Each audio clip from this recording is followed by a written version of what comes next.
Quick one here, kids.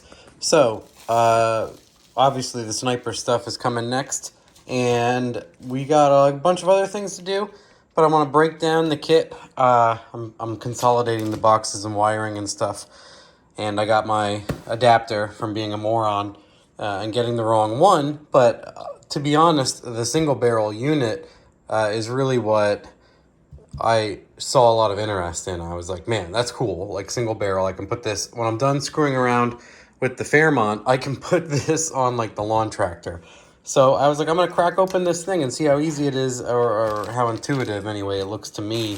So it comes with a O2 sensor clamp-in thing, which I would tell you guys to absolutely never use. I think it's funny that it comes with that for the carb kit.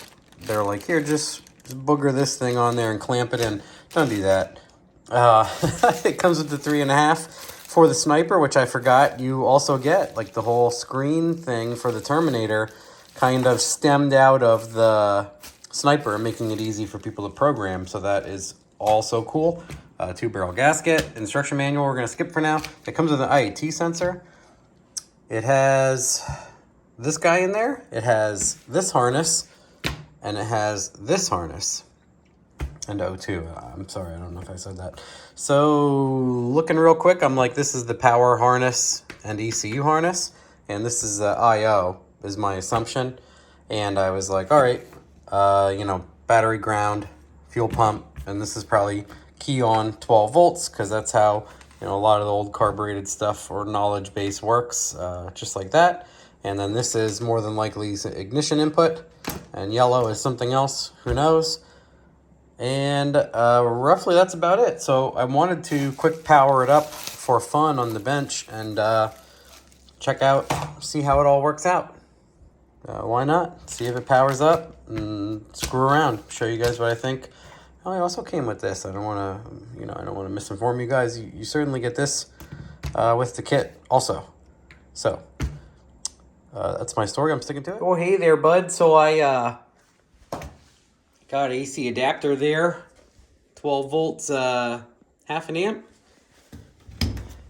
Is it 12 volt or is it close to 12 volts? You never know.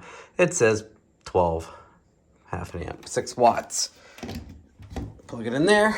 Got my key on and the grounds, and that's it. And hooked up the 3.5 and gave it a quick blitz there, and it works. And we should be able to go to file. So ECU firmware. ECU firmware version. Okay. I wanted to see if it would say, what ECU or whatever. But right here, basically ECU serial number. That's a weird. ECU 000000001. Interesting. Do I really have the first one? That would make no sense. Either way. Yeah, we got a little bit of stuff working on here. The menu is working good. Super Sniper. Oh, no, I don't have a Super Sniper. Oh, look at that. Yeah, you can do 3-bar, nitrous control, everything. See, the main thing I wanted to do was generate a handheld file with this and then see what it turns on automatically. Probably has fan outputs and stuff, but that'll be really interesting. I want to see if it'll do a frequency input for like flex fuel. Oh, look at this stuff. It literally has labels that say like tack out, gauge out. Okay, so this is an IO plug, but it may be very limited to what IO. It looks like, yeah, they pre-program tack and stuff. Well, that would make sense. Your demographic is old carbureted cars that just need output number 1. Output. Okay, yeah, this will be interesting to see how a bass tune portrays, and then that's what's going on here. I'm going to create a bass, I'm going to save it, I'm going to keep it, and then I'm going to open it in the software and see what kind of crazy you can get. But that's really cool to see that you can do just like that. This requires the use of EFI software. Yeah, but you can do nitrous, activation and tuning, boost, launch, boost versus time. Wow. And 1D and 2D tables. Yeah, so if it has a frequency input, this could do flex fuel, but I think we'd have to see how much this can support, being that I'm a dummy and I got a 1-barrel. And then also, awesome guy in my YouTube comments said that this is almost looks exactly the same size as like a Briggs & Stratton bolt-in intake tube. And my assumption is because he said that would be perfect for turbo, blah, blah, blah. There must be a tube that bolts on to something like this that gives you like a good outlet, because the dang old turbo for this thing has the same exact outlet size. I held them over each other the other day, and you could put a coupler like here to here, but yeah, obviously there's not much lip. So I gotta investigate what that guy said. Check that out also. The other funny contrast to this, I checked it out on the software. It's pretty incredible what they let you get away with.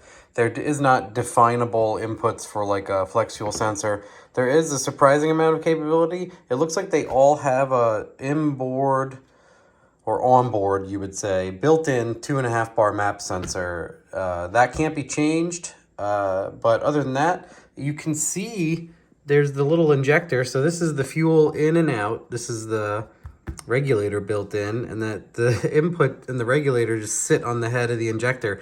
Yeah, really incredible design. And then obviously all the ECU stuff comes out of underneath this hat. I want to take that apart and just check out what's in there. And it has a little throttle linkage on it, and then you can see the little holes everywhere are where the fuel sprays out in a like a giant mist pattern. What's funny is this thing is so small, the IAC is just like hanging off the edge. That's the biggest piece.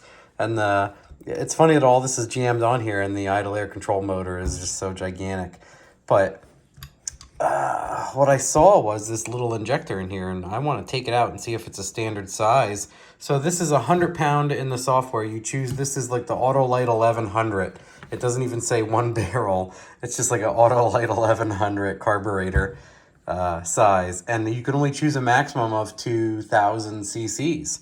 I can't even type in 2,300 because of how small this is, but it'll be an adventure nonetheless. Part of me wants to see if I can toss a bigger injector in, because you can change injector data, size, and fuel pressure information from the Sniper software also. So that might not matter, but why are you smashing, more than 100 pounds worth of fuel into a 1 barrel?